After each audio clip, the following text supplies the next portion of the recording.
Welcome to another episode of EThekwini News in 60 seconds, your weekly roundup of municipal news that matters.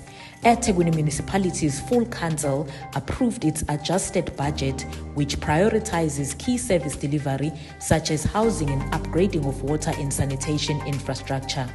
EThekwini Municipality City Manager Musampele held a high-level meeting with captains of industry operating in the South Durban Basin to address key infrastructure deficiencies.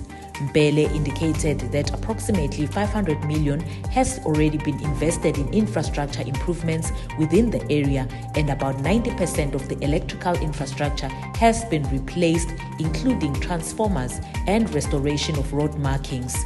The Johnson Wegwe Durban Open Golf Tournament held at Durban Country Club was a huge success, with South African-born Oliver Becker crowned champion. That's it for this episode. Catch you next week.